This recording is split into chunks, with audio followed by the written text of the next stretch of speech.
Dari tanah ini butuh waktu 44 tahun untuk tampil seorang imam lagi, yaitu Romo Robertus Manegluan. Betapa tidak, setelah Imam Sulung Putra Davala Pater Guido berdiri di panggung ini pada tahun 1978, hari ini tahun 2022 tampil lagi seorang putra asli Davala, Paroki Santo Paulus Wedong. Dialah Romo Robertus Manegluan.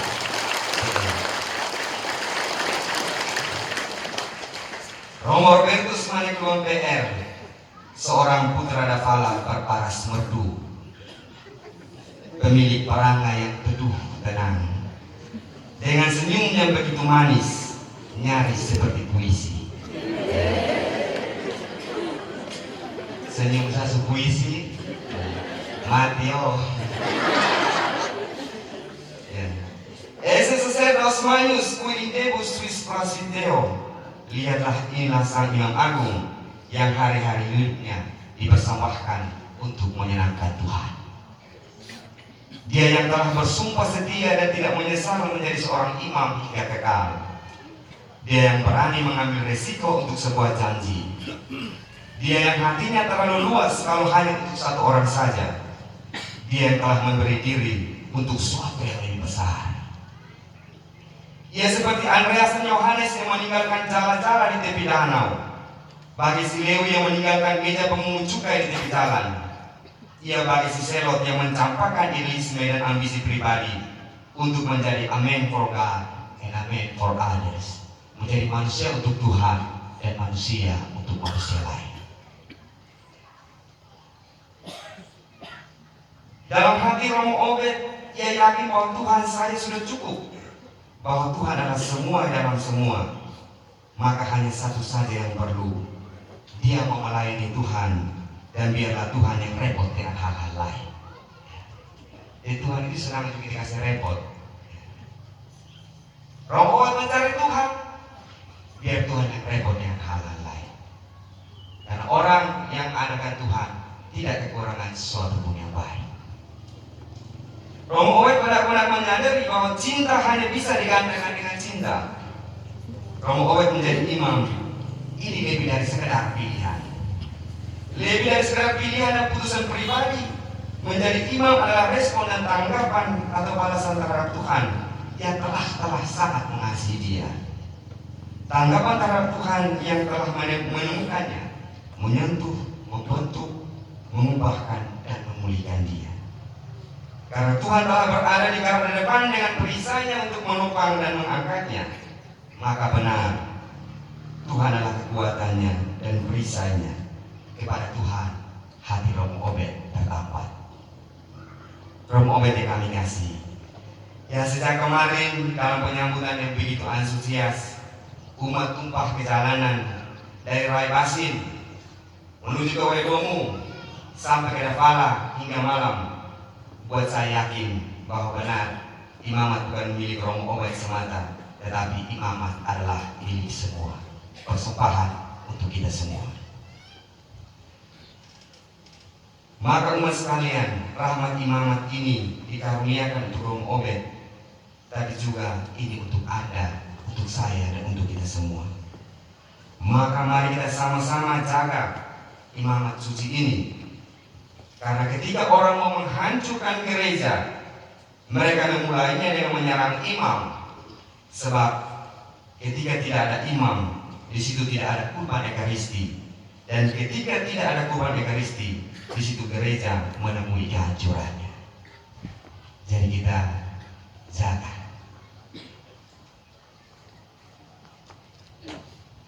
Imam dalam bahasa kitab suci adalah Kohen, dia yang tunduk sujud ke tanah lalu bangkit untuk memberkati.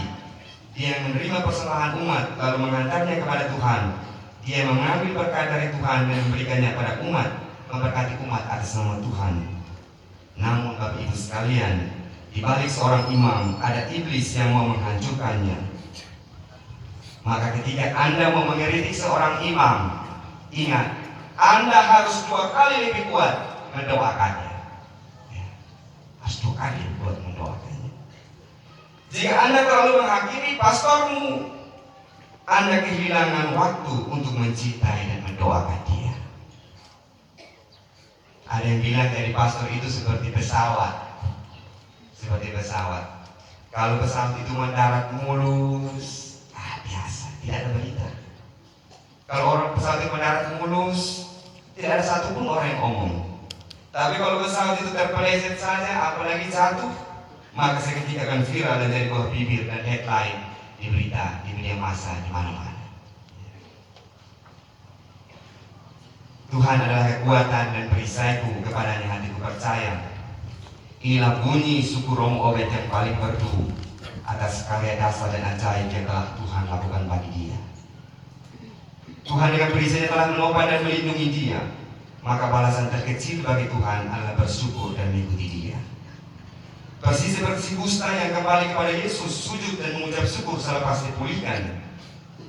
Injil menarasikan bahwa peristiwa itu terjadi ketika Yesus dalam perjalanan ke Yerusalem menyusul perbatasan Samaria dan Galilea.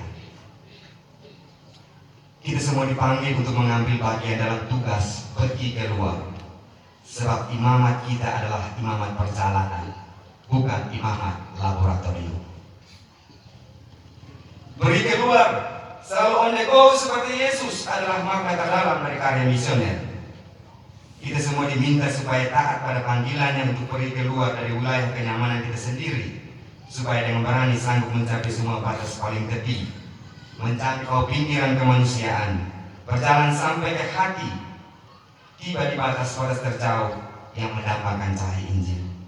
Inilah yang disebut kegelisahan kasih, sebuah kasih yang selalu ingin keluar untuk menjumpai dan menggandakan dirinya sendiri. Paus Francis menulis Evangelii Gaudium begini: komunitas murid misioner mengambil inisiatif tanpa ragu dan takut, keluar untuk mencari dan menjumpai, mencari yang tersesat, berdiri persimpangan-persimpangan jalan guna menyambut mereka yang tersingkir. Komunitas ini menjembatani jarak-jarak, bersedia merendahkan diri dan memeluk kehidupan manusia, menjamah daging Kristus yang menderita dalam diri orang lain. Dengan demikian para pewarta kabar sukacita mengenakan bau domba pada dirinya sendiri, sehingga domba-domba mendengarkan suaranya. Serhananya menjadi imam, menjadi gembala yang berbau domba. Jadi ini pesan untuk kami, Romo Obed yang kami kasihi. Harta yang kita punya ini dalam bencana tanah liat. Rahmat habisan ada pada manusia konkret, manusia yang nyata. Dia berada dalam kodrat dan rahmat. Yang ditabiskan ini manusia, Bapak Ibu. Tabisan tidak mengubah kodrat kemanusiaan, tetapi menopangnya. Gratia supposit naturam. Rahmat yang bekerja dalam kodrat kemanusiaan kita yang lemah. Maka jadi imam itu tidak pernah selesai. Romo Obed, kita setiap hari, setiap waktu selalu dalam proses menjadi imam. Ada kalanya kita berhasil, ada saat-saat malam gelap, dan ada saat kita merasa kecewa, gagal sebagai imam. Ada kalanya diterima, ada kalanya ditolak. Ada kalanya tanggapan terlalu banyak, ada kalanya tidak dapat tanggapan sama sekali. Ada kalanya kita dielukan, ada kalanya kita dicaci. Ada kalanya kita penting dicari. Ada kalanya kita seperti hamba yang tidak berguna. Tapi teruslah bersukacita, Romo Obed, karena tidak ada kekudusan yang datang dari kesedihan. Tidak ada kekudusan yang datang dari kesedihan. Ada seorang imam senior kami dari Kusuma Atambua menasihat kami begini waktu kami tabis.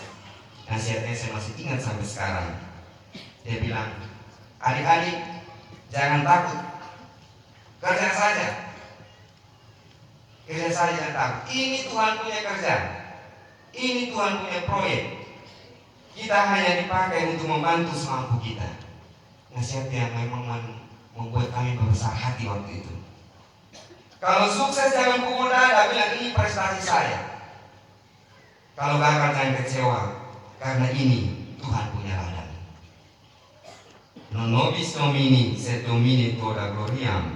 Bukan untuk kami ya Tuhan, tapi hanya untuk kemuliaan nama-Mu. Gereja tetap ada, berdiri dari dulu kala hingga hari ini. Pastor yang bertugas datang dan pergi. Umat berubah, situasi pastoral berubah, tapi Tuhan tidak berubah, karena Dia yang memanggil kita adalah setia, sekalipun kadang kita tidak setia. Tuhan adalah kekuatanku dan perisaiku. Ini adalah moto atau kredo pribadinya Romo Obed. Moto ini tentu lahir dari perenungan yang panjang. Mungkin ketika Romo Obed lihat temukan moto ini saat dia melihat bekas lukanya atau bekas tangan yang patah dan belum pernah jatuh motor. Ya. Adik luka itu adalah monumen yang menjadi pengingat bahwa Romo telah disembuhkan, Romo telah dipulihkan, dan Romo sekarang tampil sebagai pemenang. Bekas luka itu adalah pengingat bahwa Tuhan sangat mencintaimu. Bekas itu adalah puisi perjuangan yang nyaring tentang cinta dan pertolongan Tuhan. Yang luka itu adalah pintu bagi cahaya ilahi untuk memasukimu. Tuhan adalah kekuatan dan perisaiku. Sebuah moto yang lahir dari kesadaran Romo Obed sebagai pribadi yang lemah dan sadar bahwa tanpa Tuhan beliau tak dapat menjadi berbuat apa-apa. Maka saudara-saudara yang terkasih segenap umat beriman, marilah kita senantiasa mendukung imam baru kita ini, seorang putra Dafala yang telah dipersembahkan untuk gereja seluruh dunia. Dari sini telah lahir imam kedua setelah 44 tahun sebuah penantian yang panjang. 44 tahun. Di tempat ini sejarah seperti kembali berulang. Romo Obed tampil sebagai imam dari tanah Raya Dafala yang dipersembahkan kepada gereja dan seluruh dunia. Para imam dan saudara-saudara kasih, adik Romo Obed yang kami kasihi, kami mengucapkan selamat bergabung dalam kawanan kecil ini. Selamat datang di jalan sunyi ini. Ada saatnya kau mungkin merasa di tengah padang gurun tak berpenghuni. Kadang kau menelan malam tanpa rupa, tapi tetaplah menjawab ya. Tetaplah menjawab ya. Selamat datang. Tuhan telah memberi imamat ini sebagai semesta barumu dan cintanya sebagai pusat gravitasi panggilan. Jadi imam ini juga Tuhan gravitasi lebih kuat.